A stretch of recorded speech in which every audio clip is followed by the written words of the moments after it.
what's up? It's Billy here. Today I'm doing a video in English, which is not very normal because, as you know, like most of my videos are in Portuguese.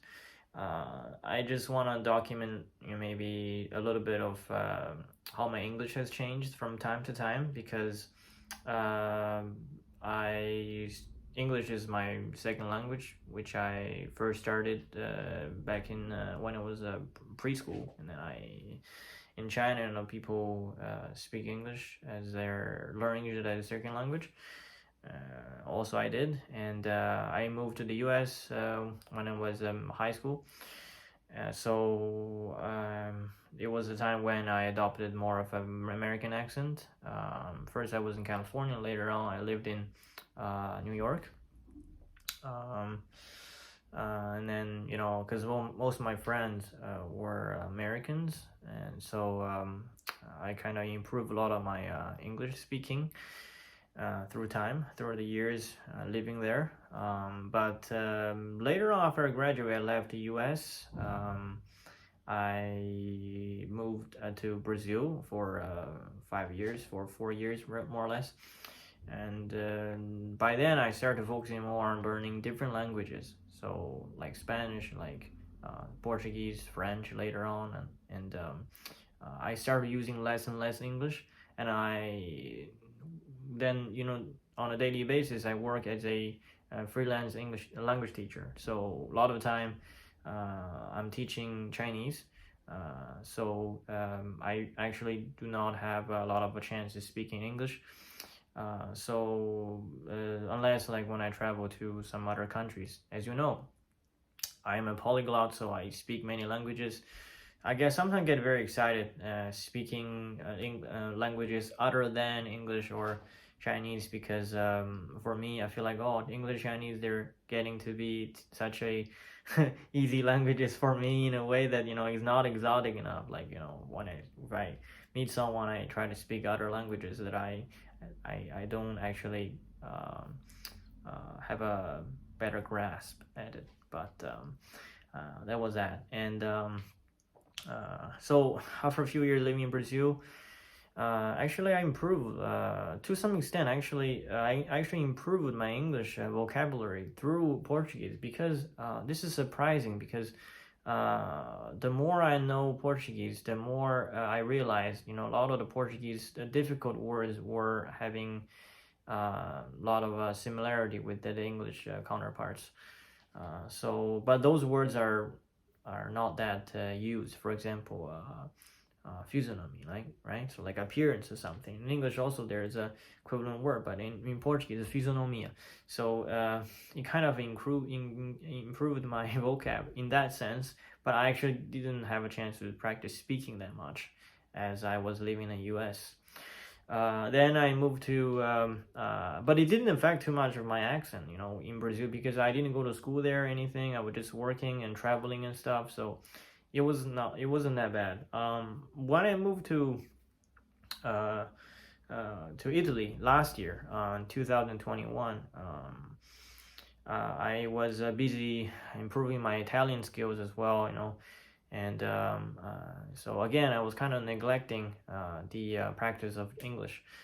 So I always thought like, okay, English is it's a language that has been with me, accompanied with me for like so many years, and I pretty much speak it as a lingua franca, like a common language that and also it's a language that many people speak. So I found it I didn't feel the necessity to practice that much. But then when I came to Italy, my school is actually I'm doing a master here. My master degree actually is completely taught in English. So and the professor is actually having a different accent because they're mostly Italians, and all of them are Italians, but the classes are taught in English, but they do have a very strong, depends on professors, where certain teachers, lecturers are having a stronger accent, but more Italian accent when they speak English. As well as when we do presentations, and a lot of the classmates also they're Italians and they have a stronger Italian accent when they speak.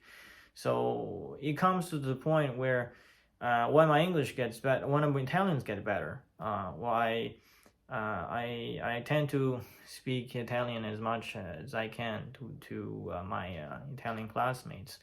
So what problem causes is like when I speak English once in a while, I realize that if I don't pay much attention, I could easily fall into Italian-ish like English. Sometimes I would add a D at the end, or E at the end, or A at the end. I would read it certain stuff a little bit more like Italian. So it's just something very spontaneous. But I would like to say that it's quite crazy. I couldn't imagine that after living in Brazil for 4 years, and it didn't affect my accent that much, but it really did when I moved here for a year. I would say education affects your language skills to some extent, especially if it's not your mother tongue. Even sometimes when I speak English now, I realize I think in my brain was crazy. I'm thinking in different stuff. I don't know what I'm doing when I'm speaking, but it just mix a lot of stuff. Sometimes when I'm speaking English, I'm trying to search a word. Sometimes some words came spontaneously into Latin language, like maybe a Portuguese or Italian. I don't know. They're very similar, so some words are like that. Like I just said, like lingua franca. I was like, it could be in English too, but it's more like Latin, So I think Latin languages are becoming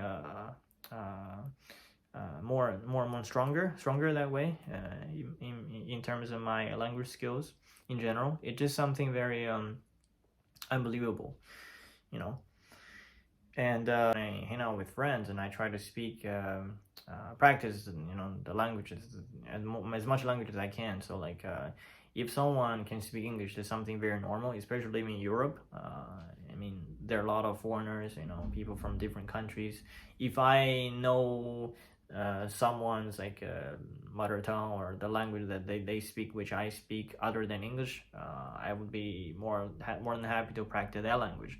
So, for example, my friends came over, and then if they speak Portuguese and want to speak French, okay, I'll try to speak those languages instead of English, even though they speak English too. But I still prefer to practice languages other than English.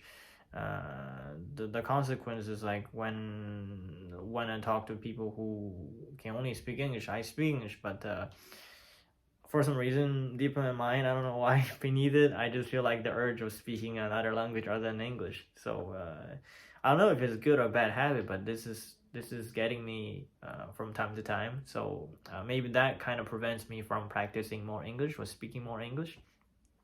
But in the long run, I think it's still not bad. It's not bad because I gotta practice other languages. Like friends who are from France. Okay, I don't speak the best French, but I would like to practice so that hopefully one day my French skills or other language skills can reach, the fluency of English at least, So that's pretty much it. But still, even in schools and in a lot of the cases, I think I speak English with an accent, of course, but I think it's still a very Americanized English. And then funny thing is when I was living in Long Island, I was living in New York for a long time, and after a few years living there, at the end of the day, I realized I myself have a slight, in Long Island English. So and that was funny. So to be honest, so all in all, I want to say is language is all about practice, and if it's not your mother language, or if even it is your mother language, you might also influence your accent from time to time, and this is very interesting. So thank you for listening and for my English. So thank you very much, and have a good day.